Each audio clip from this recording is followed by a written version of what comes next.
¿Qué tal? Muy buenas noches a todos. Mi nombre es Daniel Mendoza Medel.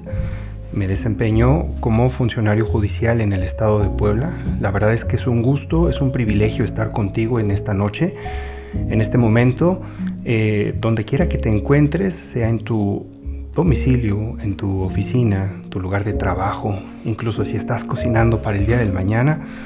Vaya, pues es un gusto, es un privilegio exponer para ti, darte algunas ideas de lo que es el delito de secuestro.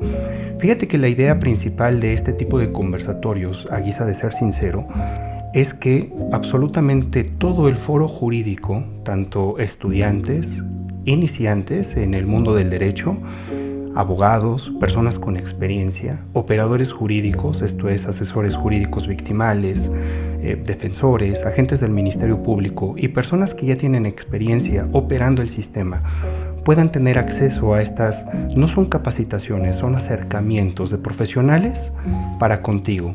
Entonces, bienvenido, vamos a comenzar con este tema tan apasionante, tan complejo, tan lindo, que bueno, siempre es un desafío poder aplicarlo en el mundo de la realidad, porque el delito de secuestro, dicho sea de paso, es uno de los delitos más importantes, complicados, porque es multifacético, es plurilesivo, hay muchos bienes jurídicos que entran en juego para los efectos de su configuración y bueno, pues generalmente representa un reto poder acreditar esta figura delictiva. Entonces, vamos a comenzar rapidísimo con algunas ideas generales. Te quiero comentar que en la República Mexicana, que es el país de donde estamos nosotros transmitiendo en este momento para ti, nosotros tenemos en esta República Mexicana 31 códigos penales de todos los estados de la República, entre ellos Puebla, que es el lugar en donde yo me encuentro en este momento. Tenemos un código penal para la Ciudad de México. Tenemos un código penal federal, si te das cuenta, son muchos ordenamientos jurídicos y todos ellos conllevan a una figura delictiva. Todos ellos prevén una figura delictiva, entre otras desde luego, que es el delito de secuestro.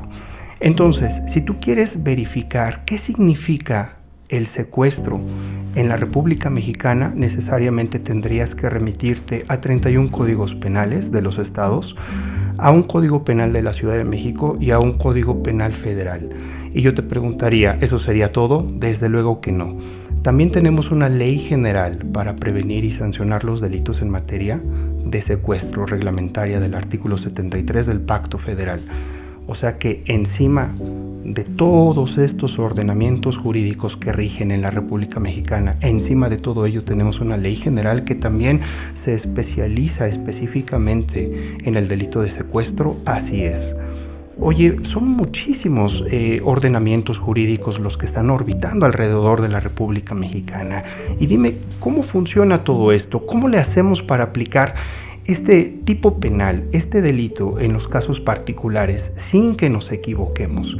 Bueno, definitivamente tienes que saber que tanto el Código Penal del Estado de Puebla como el de la Ciudad de México, como la Ley General, de entrada prevén el tipo penal de secuestro. Y como tú ya sabes, el Código Penal Federal de la República Mexicana ya no lo prevé a partir del momento en que la Ley General entró en vigor. Esto es, por aquí sale la Ley General, por aquí se publica en el Diario Oficial de la Federación y se deroga lo relativo al delito de secuestro en el Código Penal Federal. Pero eso no es todo, querido amigo, querida amiga. Fíjate que todavía hay más. Desde que sale la Ley General para prevenir y sancionar el delito en materia de secuestro, en el Código Penal se derogan estas disposiciones relacionadas con el tipo penal en cuestión. Eso significa que a partir de la entrada en vigor de la Ley General, de la Ley Especial, ya no tienes que aplicar el Código Penal Federal. Sí, pero ya dijimos que el Código Penal Federal no es el único ordenamiento jurídico que prevé el delito de secuestro, sino que también lo son otros, como por ejemplo el Código Penal de Puebla y obviamente el de todos los estados. Bueno, vamos a poner un caso práctico para que tú lo veas aterrizado en el mundo jurídico. Diríamos que los hechos son: A priva de su libertad a B y pide rescate para su liberación. Estos hechos ocurren en 2009 y suceden en territorio poblano. Tú sabes que para generar, al menos de manera preliminar, un diagnóstico jurídico penal, tienes necesariamente que saber cuáles son los hechos, la fecha de esos hechos y el lugar en donde se ejecutan. Entonces, toma nota de esto porque te va a ayudar en el mundo de la realidad. Siempre vas a tener que necesitar los hechos, la fecha y el lugar. ¿Para qué necesito esos tres aspectos? Vamos a recurrir las reformas que ha tenido el Código Penal del Estado de Puebla en materia de secuestro para que tú te des una idea de cómo vamos a generar un diagnóstico jurídico penal alrededor del tipo penal en cuestión. Nuestro Código Penal poblano se origina en 1987 y a partir de ahí, a partir del artículo 302 bis, si no mal recuerdo, se genera el tipo penal o se prevé el tipo penal de secuestro. La primera reforma en cuestión es en diciembre de 1990, sigue otra reforma en julio del 94, luego otra en septiembre del 98, otra de marzo de 2003, una más en diciembre del 2008, noviembre de 2021. Como te das cuenta, de acuerdo con la fecha de los hechos que tenemos en nuestro caso particular, que es enero de 2009, necesariamente tendríamos que decir que la ley aplicable o el paquete de reformas aplicable en este preciso caso son aquellas que entraron en vigor a partir de diciembre de 2008 y no otras. No las de 2003, no las del 98, no las del 21, sino las de diciembre de 2008. ¿Por qué? Porque los hechos tuvieron lugar en enero de 2009. Recuerda que para la aplicación de la ley penal es necesario poner en juego un principio que se llama legalidad, ley previa, ley estricta y ley escrita. En este caso nos interesa el tema de la ley previa, de modo y manera que si el paquete de reformas en materia de secuestro en el Estado de Puebla entró en vigor en 2008, pero los hechos fueron de enero de 2009, indudablemente que nos interesa ese paquete de reformas. Y quiero hacer hincapié en este tema porque es aquí donde muchos operadores jurídicos, incluidos defensores, asesores jurídicos victimales, fallan en la ley vigente al tiempo de los hechos. Perfecto. ¿Qué hay de la Ley General, maestro Mendoza? Bueno, la Ley General se crea, se publica en el Diario Oficial de la Federación en noviembre de 2010. Posteriormente tenemos, por ahí si nos pueden apagar sus micrófonos, por favor, compañeros.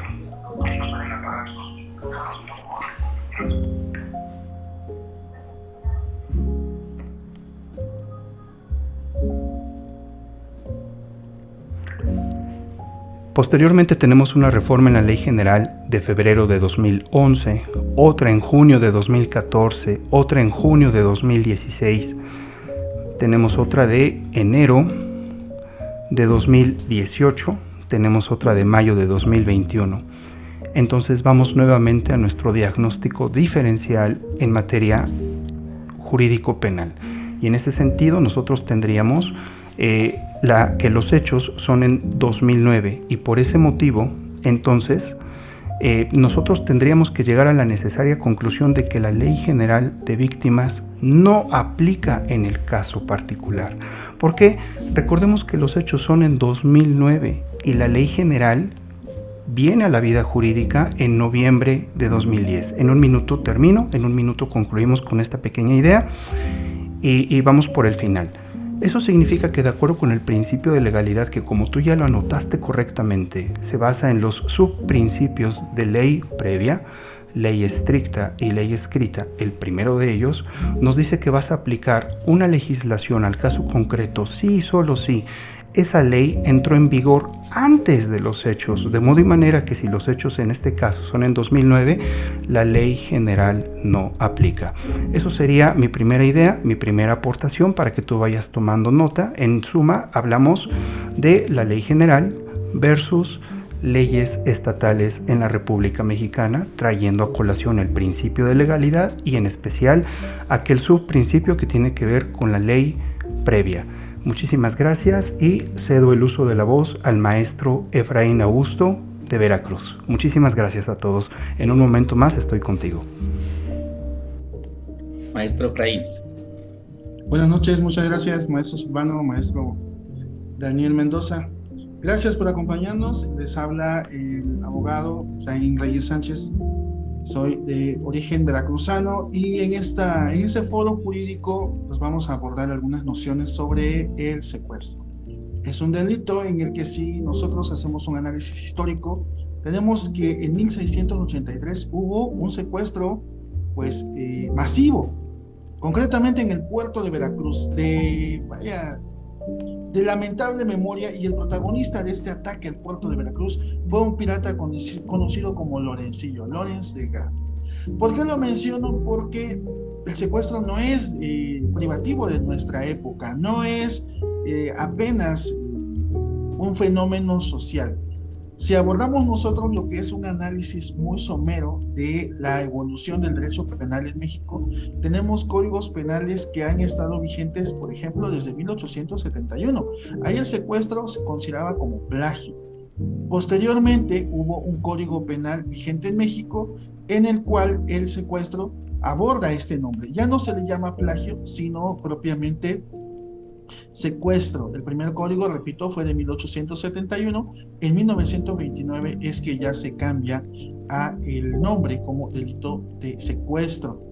Posteriormente hubo reformas como las que pues se plasmaron en un código penal en 1931. Así encontramos un libro titulado sin denominación, fue en el título 21, privación ilegal de la libertad, y estaba en los artículos 364 a 366. Es importante mencionar que el secuestro actualmente es uno de los delitos considerados de mayor impacto social. La gravedad del mismo va aparejado con las modernas doctrinas en materia penal. El expansionismo penal, que por ejemplo se concentra en aumentar las sanciones a aquellas conductas típicas, antijurídicas y culpables. Y esto nos lleva a precisar qué es un delito. El delito es precisamente un acto que puede ser una omisión también y que está sancionado por las leyes penales. Hay otros que le agregan términos como conducta típica, antijurídica, culpable y punible, lo cual es muy importante. Abrirlo, porque aunque no tengas la aplicación, se abre. Por favor, amigo Daniel, para... puedes cerrar el micrófono, por favor. Gracias. Gracias. En el caso de Veracruz, el Código Penal correspondiente consagra el delito de secuestro en los artículos 163 al 167. Y me llama la atención, porque no recuerdo haberlo visto en otro caso, que la pena de prisión sea vitalicia cuando el delito se comete contra una mujer. Tengo aquí a la vista el Código Penal y, por ejemplo, precisa la sanción que se va a imponer según el artículo 163, fracción segunda, en el inciso A. La prisión será de 30 años a vitalicia cuando la víctima del delito sea mujer, menor de edad, mayor de 60 años o por cualquier causa no pueda resistir el ilícito. Este es un ejemplo de lo que les comentaba hace un momento de esta teoría del expansionismo penal. Y algo muy importante, no solamente en el Código Penal encontramos descrita o consagrada una conducta que es constitutiva de delito. Existen diferentes ordenamientos legales como el Código Fiscal de la Federación, como la Ley Federal contra la Delincuencia Organizada y una variedad de disposiciones que van consagrando diferentes aspectos que también se consideran delitos. Y esto nos lleva a abordar algo que también que forma parte de estas modernas doctrinas en materia penal, la teoría del derecho penal del enemigo. Es una teoría proveniente de Alemania, su máximo expositor es Gunther Jacobs, y que a su vez retoma algunas nociones de Carl Schmitt, que es de la época de la Alemania nazi. Por eso a mí me llama mucho la atención esta noción de la teoría del derecho penal del enemigo. Decir que algunos son ciudadanos y otros que se colocan en contra de la sociedad no deben de ser considerados ciudadanos, como los secuestradores.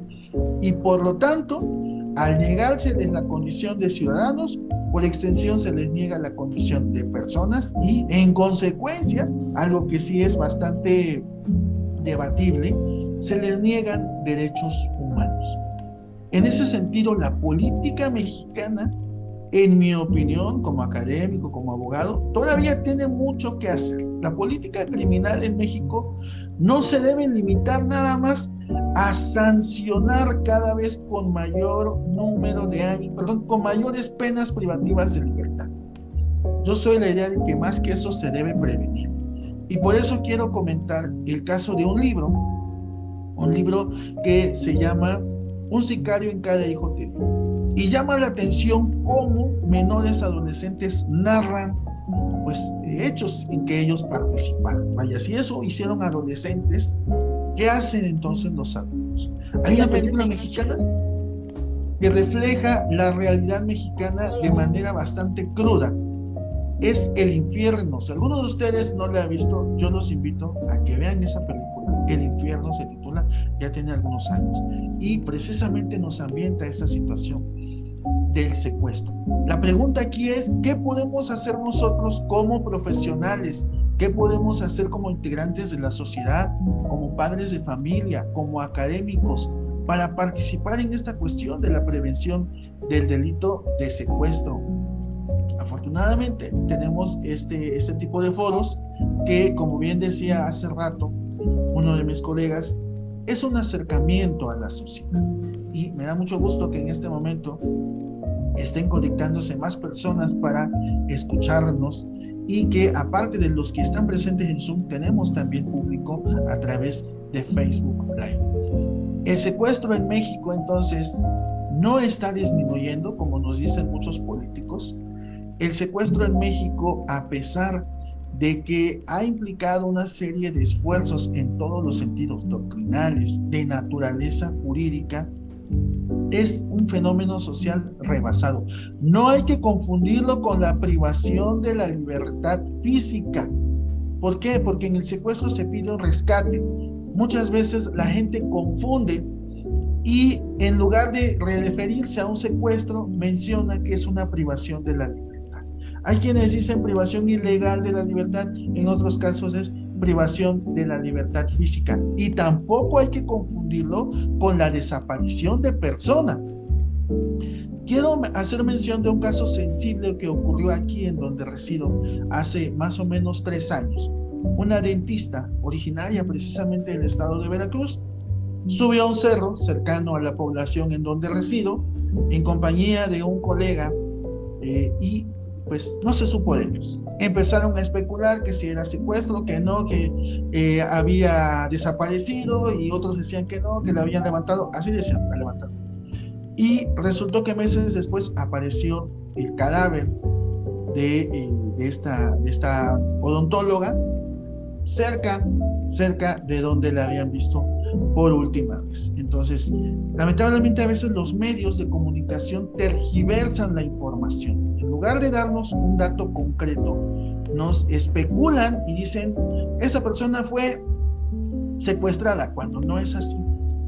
Esa persona fue privada de su libertad, tampoco. A veces, reitero, es una mera desaparición de persona. Y esto daría para abordar, otra plática bastante extensa. Por lo tanto, el secuestro, que en México está consagrado en los códigos penales, que incluso implica un análisis bastante pormenorizado por cuanto a su naturaleza jurídica, reitero, es uno de los delitos más graves en México. Sería cuanto por lo que respecta a esta primera intervención. Muchas gracias. Excelente, maestro Efraín Reyes Sánchez. Muchas gracias, maestro Daniel Mendoza Medel.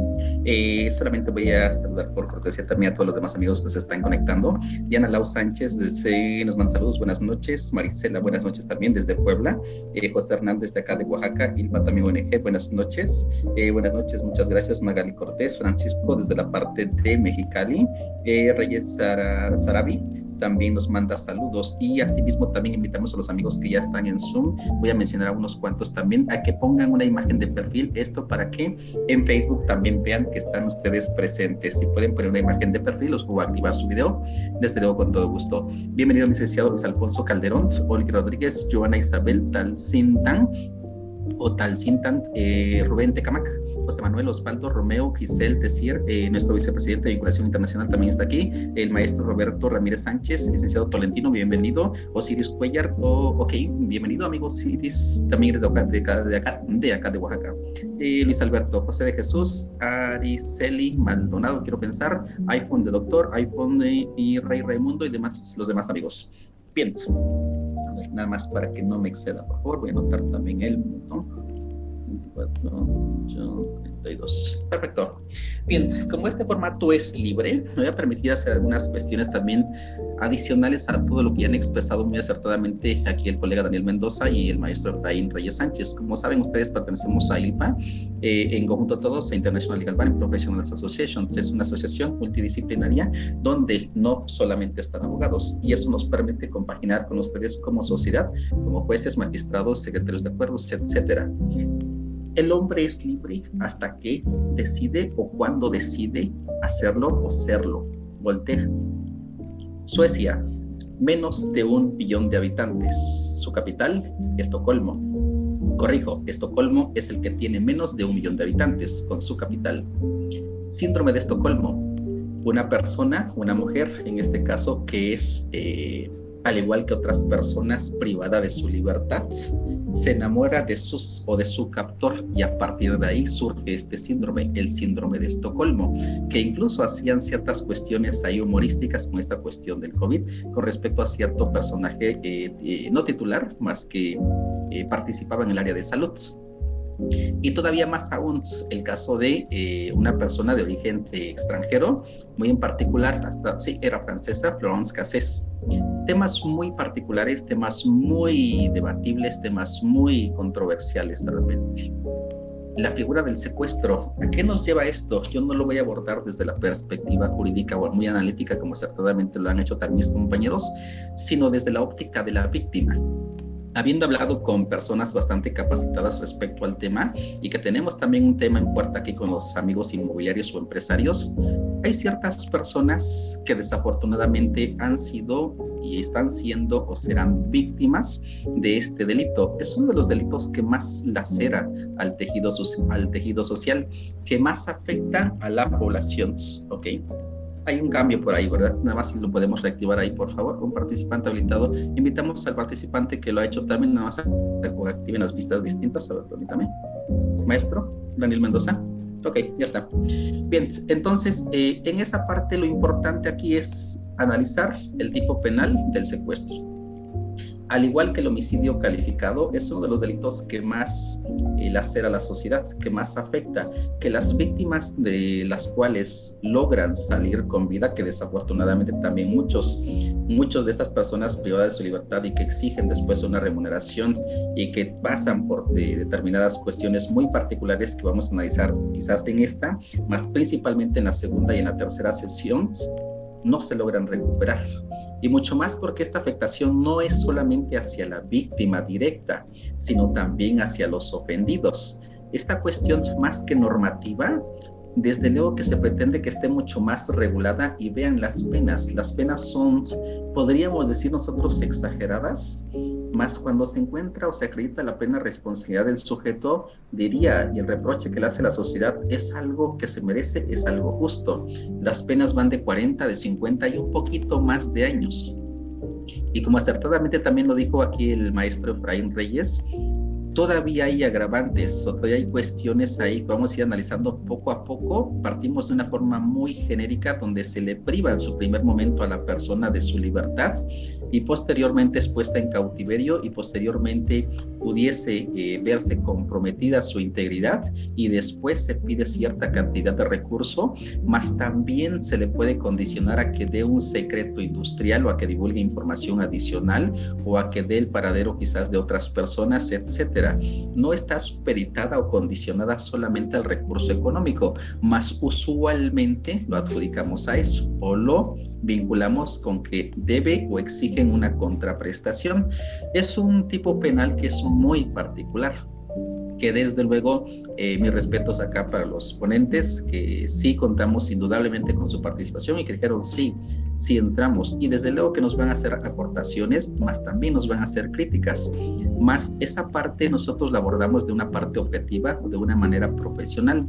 En el caso muy particular de la víctima, vean, el artículo 20 de la Constitución Federal nos marca en 3 incisos A, B y C las particularidades del sistema acusatorio de juicios orales. En el primer apartado marca las condiciones generales. En el apartado B o en el inciso B marca los derechos del imputado. Y curiosamente nos preguntaríamos, oye, ¿y por qué aparecen primero los derechos del imputado? Y después, y como que se le quiso olvidar al legislador, aparecen en tercer lugar los derechos de la víctima.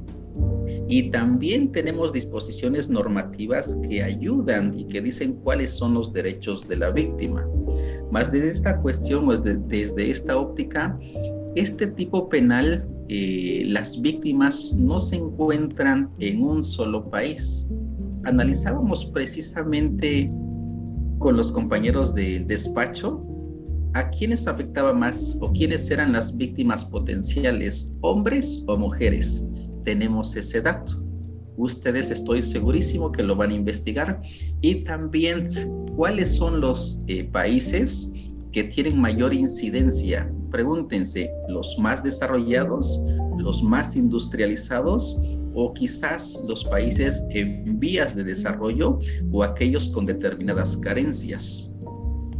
Y ahora la tercera pregunta, ¿este tipo penal es exclusivo de cierto sector, es decir, de los industriales, o pudiese afectar a los desarrolladores, a los inmobiliarios, a los asesores, a los contadores, a los fiscalistas, a los de determinado partido político, etcétera? ¿Es particular? ¿Qué es lo que distingue a una persona para que sea una víctima potencial de este tipo penal? Que es uno de los que les decía más delicados, más sensibles. Y desde luego también, si bien es cierto respecto al imputado son importantes sus derechos, muy en lo particular se ha asimilado por la figura del asesor jurídico que las víctimas lastimosamente en la mayoría de los casos no se encuentran bien representadas, y esto es por una ausencia de servidores públicos capacitados o de nosotros mismos, también tenemos que reconocerlos como asesores particulares, como asesores jurídicos, que necesitamos seguir capacitándonos más y hacer las observaciones, no obstante se encuentre enfrente de nosotros, y voy a cerrar en un minuto, no obstante se encuentre enfrente de nosotros otro colega, un ministerio público, un fiscal y desde luego un juez. Aquí en esta parte tenemos que considerar que todos jugamos con piso parejo, que el juez es el árbitro que debería ser el árbitro, y a quien se tiene que proteger mucho más en una ponderación de derechos es desde luego los intereses, los derechos de la víctima. También saben que hemos analizado y que hemos actuado desde la parte de la defensa. Más concluyendo, en criterio personal y desde luego en base a las investigaciones, se debería de proteger mucho más también a la víctima en este caso. Y curiosamente, en muchas ocasiones se encuentra relegada, y es cuando, a pesar de que el Ministerio Público tiene la carga de la prueba, en ocasiones como que hace esta parte un poquito menos visible. Entonces, hasta ahí la aportación, la perspectiva que se dio el punto de vista desde, en este caso, la víctima y las penas que se tienen para el tipo penal de secuestro. Maestro, la segunda ronda, Daniel Mendoza, muchas gracias. ¿Es cuánto? Sí, gracias, maestro. Fíjense que las aportaciones de mis colegas bastante acertadas, extraordinarias. El maestro Efraín, bueno, hablando de la inflación del derecho penal, desde luego la reacción del Estado para la imposición de penalidades, de medidas de seguridad ante conductas antisociales que marcan absolutamente a las personas de una magnitud tremenda que difícilmente les hace salir de ese trance psicológico y de impacto emocional. en tanto que nuestro compañero Silvano, el maestro Silvano en Oaxaca, él nos hace una aportación de las víctimas. ¿Cómo podemos hacer para proteger a las víctimas? Y es justamente a partir de esta idea en la cual me quiero nuevamente enlazar precisamente a nuestro tema que tenemos desarrollando, en el cual te puse un ejemplo. Fíjate bien, para proteger a la víctima tendríamos los operadores jurídicos que conocer necesariamente en qué momento voy a aplicar una ley, en qué momento voy a aplicar otra. ¿Sabes por qué? Porque la experiencia nos ha enseñado, nos ha señalado que incluso personas experimentadas en el mundo jurisdiccional, en la asesoría jurídico-victimal, desde la defensoría, erran en sus proposiciones jurídicas. Entonces, para proteger a la víctima, volviendo al planteamiento del amigo y maestro Silvano, deberíamos de conocer los principios de los cuales comenzamos a hablar al inicio de esta pequeña charla. Y es que si ahora en el ejemplo que tenemos, en el sentido de que A priva de su libertad a B y pide rescate para su liberación, y que estos hechos ocurrieron en enero de 2009 en la ciudad de Puebla, vamos a cambiar el ejemplo ya no para 2009, sino para enero de 2017. Verás cómo vamos a encontrar una colisión de normas penales. ¿Por qué? Porque de acuerdo con las legislaciones que nosotros tenemos en Puebla y todas las reformas en materia de secuestro, encontraríamos indiscutiblemente que el paquete de reformas aplicable para el delito de secuestro en Puebla sería aquella vigente desde diciembre de 2008 y no otra. Ojo con eso. Mucho cuidado, no te confundas, no es la de noviembre del 21, es decir, no es la vigente, no es la de marzo de 2003, no es la del 98, es la de diciembre de 2008.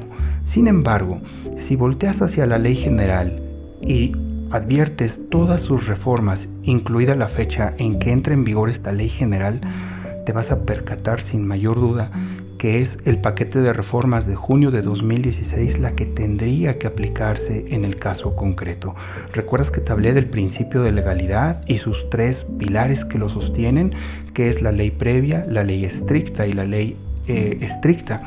Bueno, pues el primero de ellos es el que entra en juego para definir que estos paquetes de reforma, tanto de diciembre de 2008 en el Código Penal poblano como la de junio de 2016 de la Ley General, son los que entran en juego. Pero un momento, ¿me estás diciendo que tanto el Código Penal como la Ley General en el caso particular podrían estar entrando en juego? Desde luego que sí. Obviamente no podemos aplicar las dos legislaciones porque eso sería una incongruencia jurídica y de paso estaríamos rompiendo con el principio de legalidad. Nos debemos decantar por una de las dos legislaciones. Ya sabemos que por un lado es la de diciembre de 2008 y por otro lado es la de junio de 2016. ¿Cuál de ellas debemos adoptar? Bueno, para ello quiero poner sobre tu mesa, querido amigo, querida amiga, un principio, y este principio es el de especialidad. Recuerda que cuando hay una colisión de normas penales generales y abstractas, para poder resolver esta clase de conflictos tenemos tres principios que pueden entrar en juego según el caso. Uno de ellos es el principio de especialidad, otro de ellos es el de subsunción o consunción y otro de ellos es el de subsidiariedad. Precisamente en el caso particular entraría en juego el principio de especialidad. Pero, ¿qué es el principio de especialidad? Fíjate que si tú investigas un poquito, vas a encontrar que este principio es uno de los cuales, por virtud del cual se dispone, que la ley especial va a prevalecer y regir por encima de una ley digamos que una ley genérica. Entonces la ley general para prevenir y sancionar los delitos en materia de secuestro reglamentaria del artículo 73 de la Constitución, por virtud de este principio de especialidad, es el que va a entrar en juego y no otro. Eso significa que en un caso particular tendrías que prescindir de la aplicación del Código Penal de cualquiera de los estados, incluido el de Puebla, de ese paquete de reformas del cual ya te hablé, y decantarte por la aplicabilidad de la ley general. Aunque no lo creas, en la práctica bueno, se ven bastantes errores en ese sentido y pues bueno, las consecuencias jurídicas pues tendrían que tener un impacto para que pues digamos que los operadores jurídicos, bueno, a partir de ese momento pues comiencen a tener una seria pues aplicación de las normas que tendrían que regir el caso. Aquí te dejo a tu disposición uno de los criterios de tribunales colegiados de circuito que aparece publicado en el Semanario Judicial de la Federación de México, bajo el registro digital 201-2830, que tú lo puedes anotar, en donde puedes leer un poquito más acerca del principio de especialidad. Y bueno, para no tardarnos tanto y para pasar a otro principio que puede ayudarte en la aplicabilidad en el mundo real, allá en lo jurídico, donde tú te desempeñas como asesor jurídico, como, no sé, como defensor, como órgano jurisdiccional, como defensor, no sé, incluso como estudiante, para que puedas granjear un poquito y ampliar la capacidad de tu escritorio aplicando esta clase de asuntos que son muy complejos, además del principio de legalidad, el principio de especialidad y la colisión de normas pues aparentes. Te quiero hablar de algo más. Fíjate, son muchas las hipótesis que pueden dar lugar al delito de secuestro. Hace un momento uno de mis compañeros hablaba de la entidad jurídica que adquiere cada uno de estos tipos penales, y es que no todo se trata del rescate, como lo vas a ver. Si me privan de la libertad para obtener rescate, definitivamente eso es secuestro. Si me privan de la libertad como rehén y me amenazan con matarme, eso también es secuestro. Si me privan de la libertad para causarme un daño o a un tercero, eso también es secuestro, no necesariamente a través de un rescate. Ojo con eso. No nos confundamos, o sea, no toda privación de la libertad con una finalidad de rescate va a ser secuestro. De acuerdo con nuestra legislación vigente en la República Mexicana, de acuerdo con el principio de especialidad que tú sabes ahora que debemos aplicar la Ley General de Secuestro, estas son algunas de las hipótesis jurídicas que ahí se contemplan para que, de darse en el mundo de los hechos, esto trae como consecuencia de que el órgano jurisdiccional debe sentenciar por el delito de secuestro. Si me priva de la libertad para ejecutar robo o extorsión, que como bien lo sabes, esto se refiere a un secuestro exprés. Todas estas son formas de secuestro que, dicho sea de paso, de acuerdo con el artículo 9 de la Ley Especial Condigna, se van a aplicar a la persona infractora o coautores del delito pena privativa de la libertad que va de los 40 a los 80. Incluso hace un momento mi compañero, el maestro Silvano, que habló acerca de las víctimas y que su exposición la enfocó hacia las víctimas, decía que había que protegerlas. Y bueno, precisamente también aunado a lo que decía nuestro compañero Efraín en el sentido del expansionismo penal y de la reacción tan severa del Estado para estas conductas antisociales, definitivamente tenemos que en el artículo 9 de la Ley General en cuestión tenemos una penalidad enorme que va de los 40 a los 80.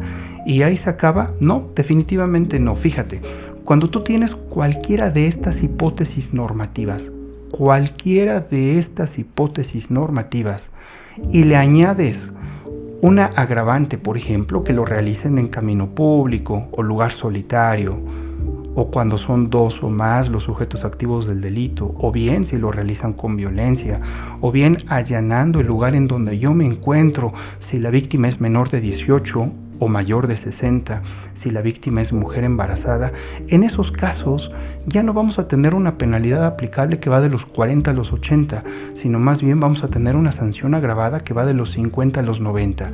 Y este es otro aspecto que te quiero compartir. Fíjate que en el mundo de la realidad yo he visto que incluso órganos jurisdiccionales cometen el error de sumar la penalidad de 40 a 80 más 50 a 90 en el caso de darse alguna de las agravantes. Sin embargo, eso es completamente falso, simple y sencillamente porque así lo dice la tesis jurisprudencial 12/2020 de la primera sala de la Suprema Corte de Justicia de la Nación, que como tú bien sabes, de acuerdo con el artículo 94 del Pacto Federal y 217 de la Ley de Amparo, es norma suprema, es ley aplicable, es ley vigente, es ley positiva que debes aplicar.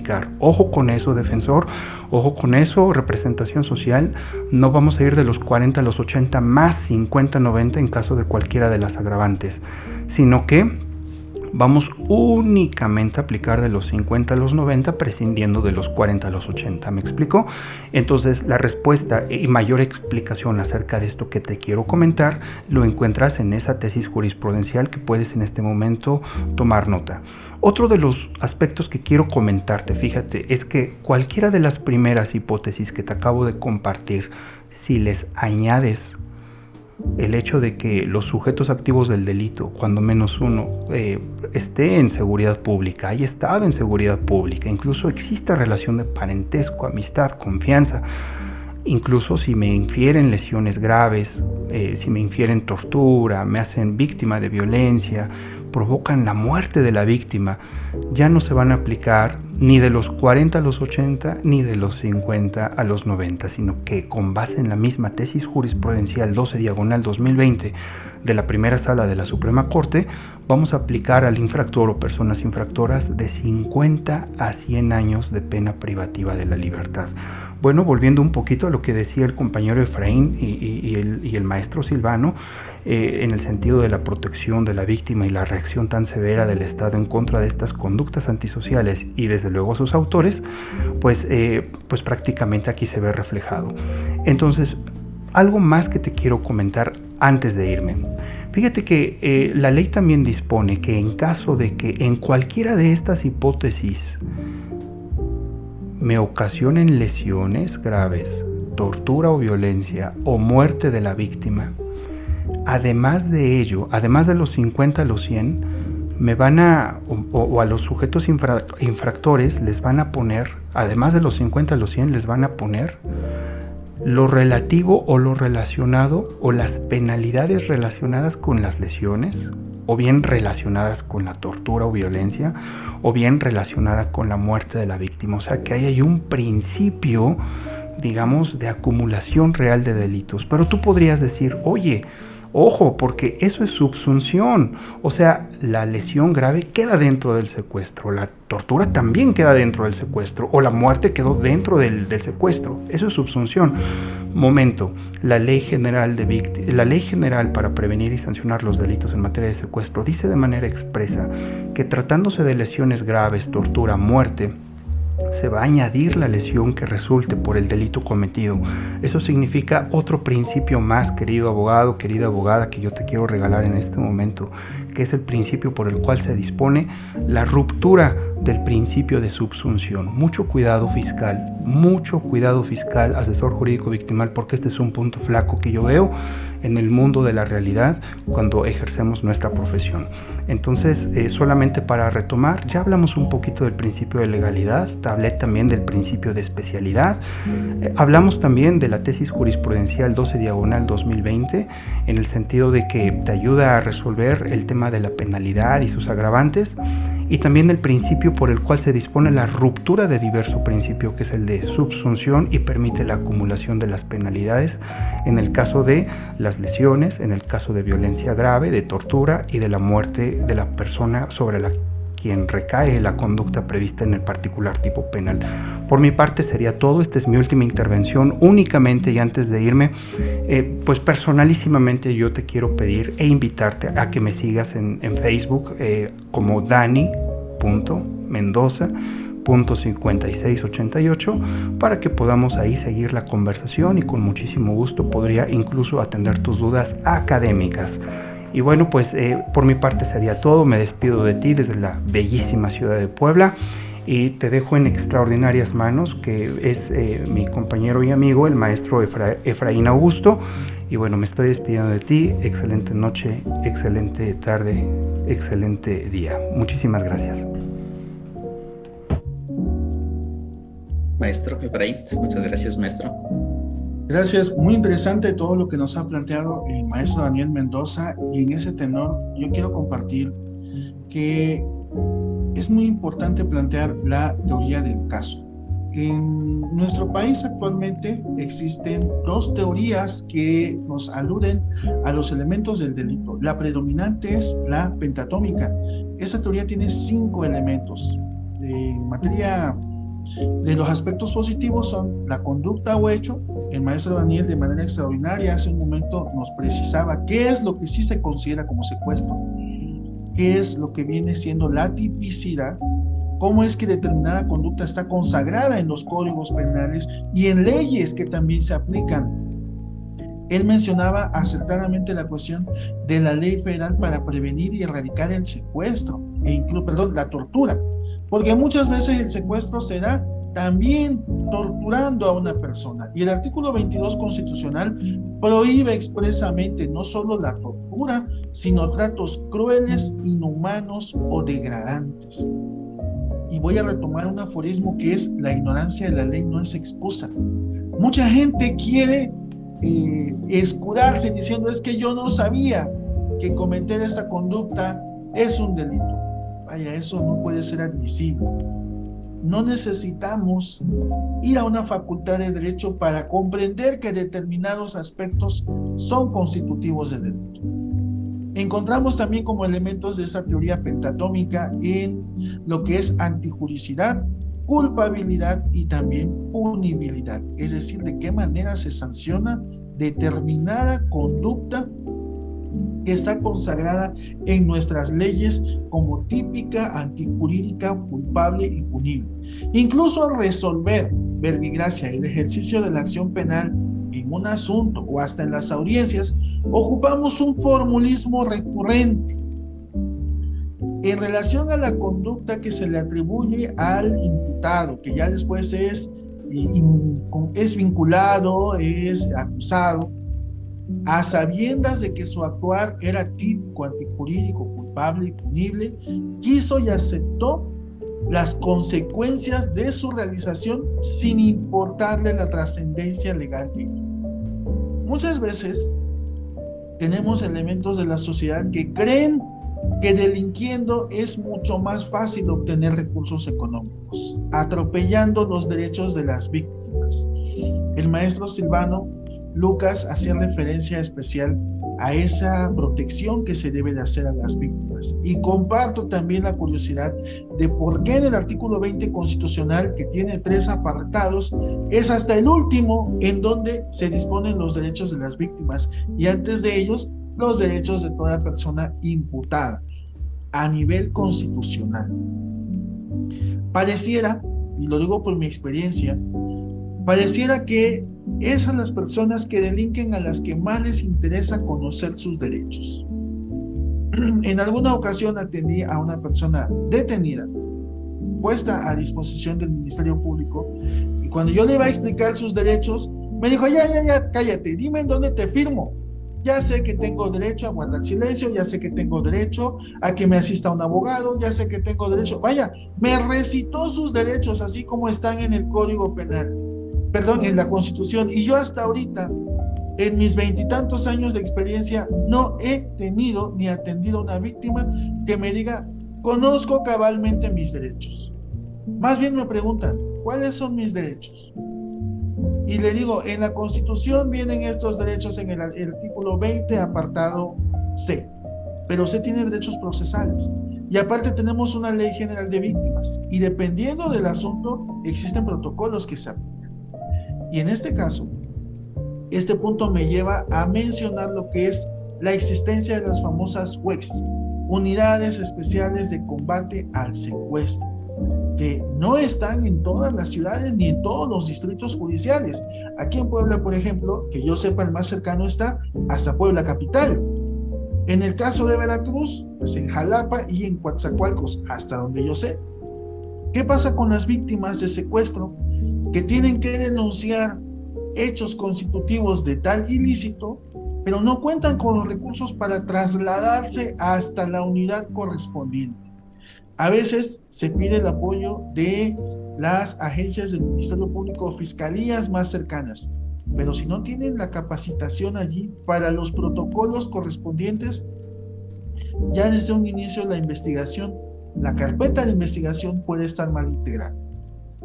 Por eso también hago mía la idea de que es importante la capacitación de estudiantes, de abogados, seamos asesores jurídicos, seamos defensores, seamos agentes del Ministerio Público.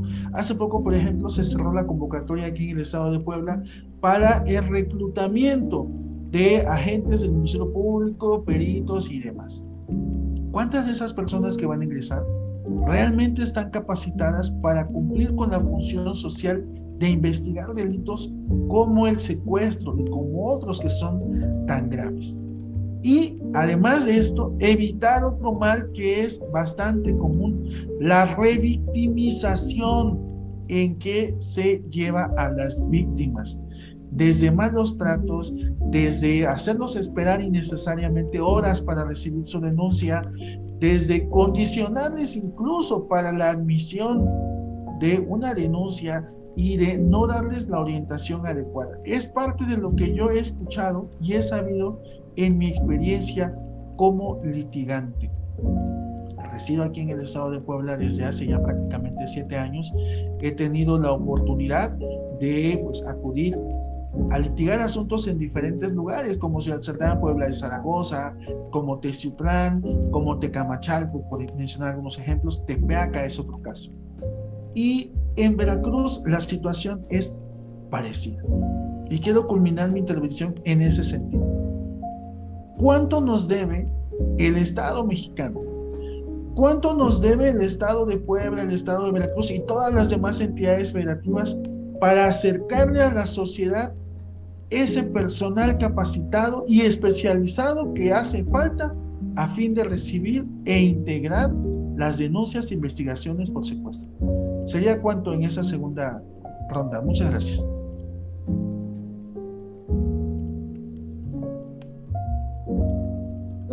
Listo, está silenciado. Gracias, maestro Daniel. Gracias, maestro Efraín. Estamos en la recta final. Nos faltan 6 minutos. Cierro en 4 y la última es precisamente para la información adicional o complementaria. Ahora toca el turno en su momento a los imputados.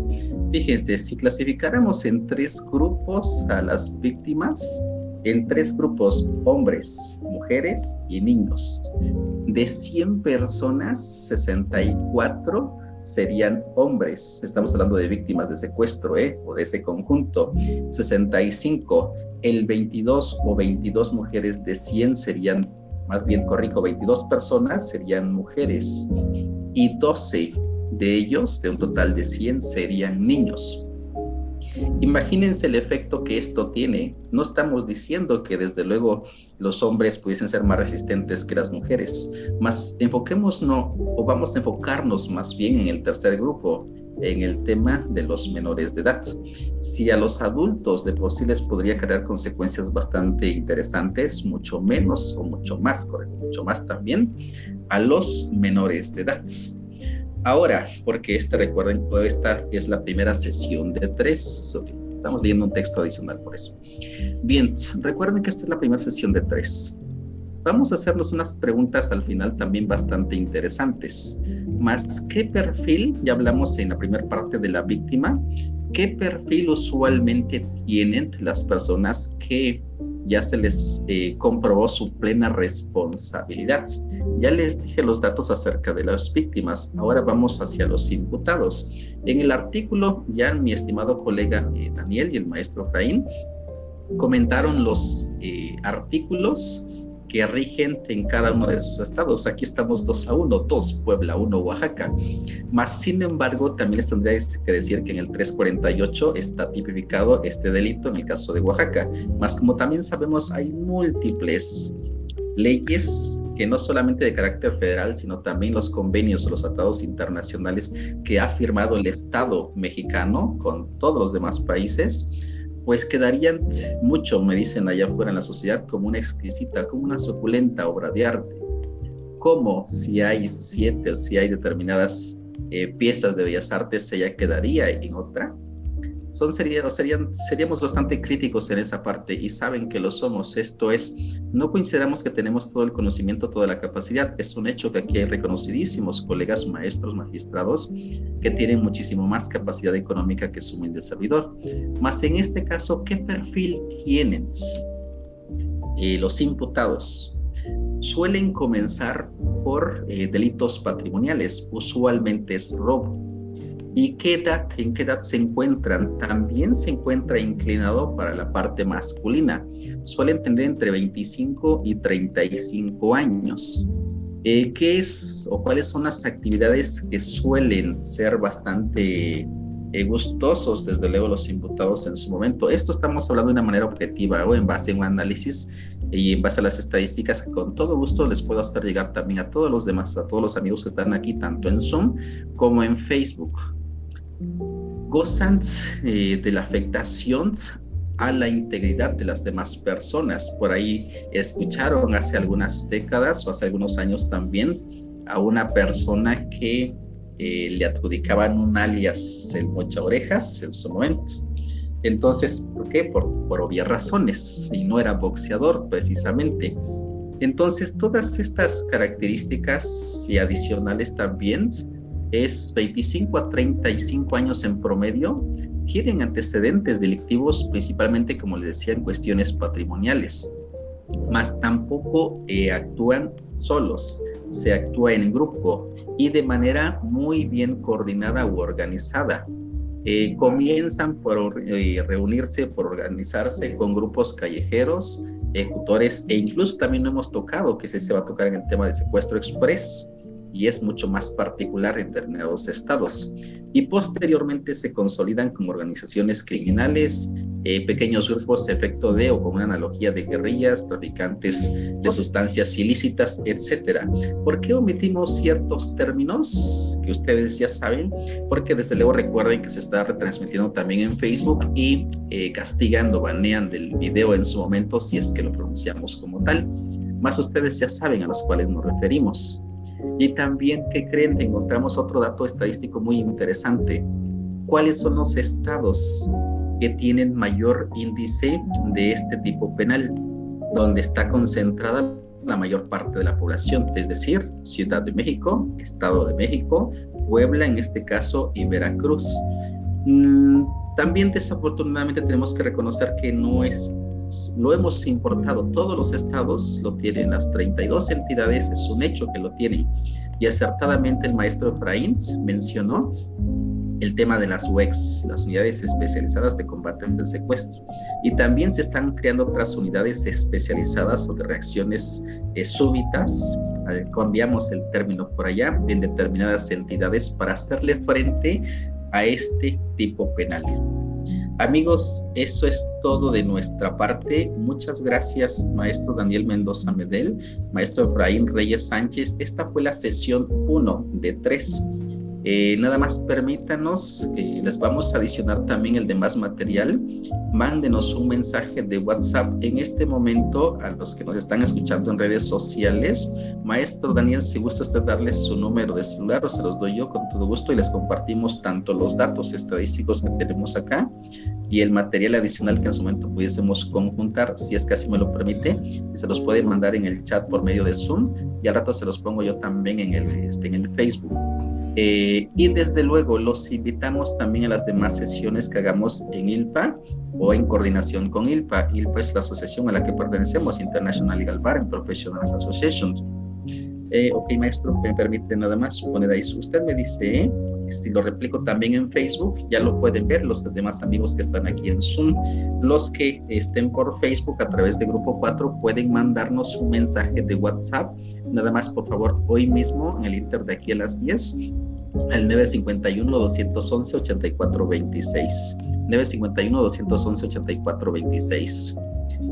¿Cuáles son las preguntas que quedan pendientes para la siguiente sesión? ¿Qué hacer para no ser víctima de este tipo penal? ¿Cuáles son las penas menores y las mayores que se han logrado en las sentencias? ¿Quiénes desafortunadamente son los que pagan en la cárcel o los que terminan? Recuerden que hay o que existen distintos grados de participación. ¿Qué se está haciendo en una esfera nacional e internacional para disminuir este y otros tipos penales? Y por último, ¿cómo afectan en este caso a las víctimas, enfocándose tanto en las mujeres como en los menores de edad? Todos estos puntos y otros que vamos a desarrollar a través del maestro Efraín Reyes Sánchez y mi estimado también colega Daniel Mendoza Medel, se los vamos a dar en las sesiones posteriores. Entonces, amigos, muchas gracias. Colegas, también gracias por acompañarnos. Rosa María, José, Beatriz, Luis Alberto, vicepresidente Roberto Ramírez Sánchez, vicepresidente de ILPA, Giselle Teisier, José Manuel Ariceli, iPhone, e invitamos a los amigos de iPhone que se pongan el nombre, por favor, entonces es más fácil leerlo así: Raimundo, Sandra, Romeo, Jim y todos los demás amigos que están en Facebook. Muchas gracias, síganos en redes. Ya, amigo Efraín, nada más si gusta darles su número de celular o la red en la cual lo pueden seguir a través de ILPA Puebla también, o de su red también personal. Usted me dice y cerramos en un minuto. Ok, listo, abro el micrófono. ¿Listo? Gracias, maestro. Ya lo mencioné en el chat. De todos modos, mi número es 22 23 412 348. ¿Lo podría repetir nada más porque se cortó un poquito maestro, por favor? Sí, es 22 23 412 348. Los que están en Zoom ya lo pudieron ver. Les vamos a hacer llegar la liga también a través de en los mismos grupos de WhatsApp. No pidan, exijan el link para la siguiente sesión. Nos va a dar mucho gusto que nos vean. La libertad no coincide o no es en romper las cadenas, es en respetar el derecho que tienen los demás para decir. Es entender que mi derecho es exigible hasta donde empieza el otro. Maestro Efraín, maestro Daniel y todos los demás colegas, que tengan una excelente noche. Son las 9:04 de hoy, 16 de mayo de 2023. Que tengan una excelente noche. Muchas gracias. Excelente noche a todos. Muchas gracias. Hasta luego. Buenas noches.